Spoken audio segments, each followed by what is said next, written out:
Exercise thoughts.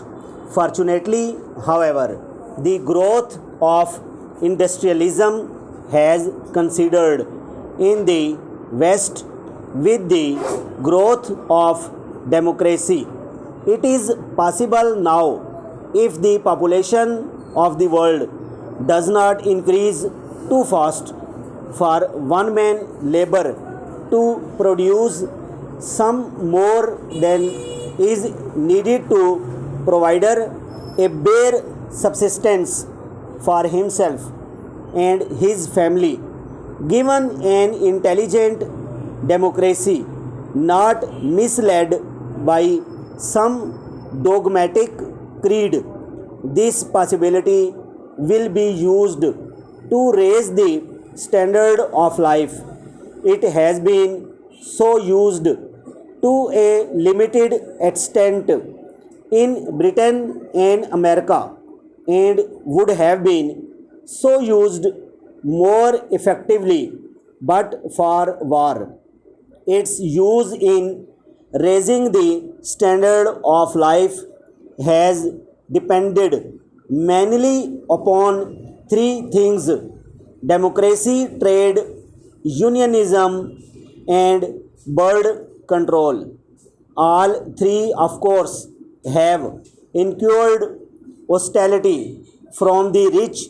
If these three things can be extended to the rest of the world as it becomes industrialized, and if the danger of great wars can be eliminated, poverty can be abolished throughout the whole world, and excessive hours of labor will longer be necessary anywhere. Exercise thought.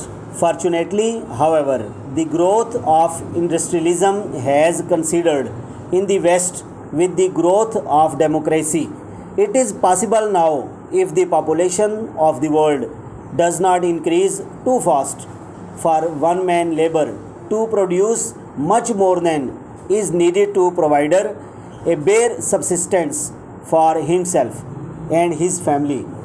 Given an intelligent democracy not misled by some dogmatic creed, this possibility will be used to raise the standard of life.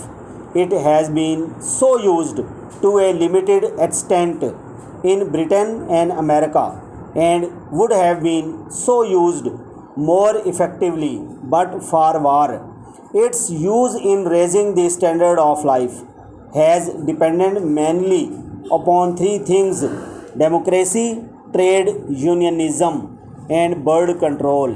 All three, of course, have incurred hostility from the rich. If these three things can be extended to the rest of the world as it becomes industrialized, and if the danger of great war can be eliminated, poverty can be abolished throughout the whole world, and excessive hours of labor will longer be necessary anywhere.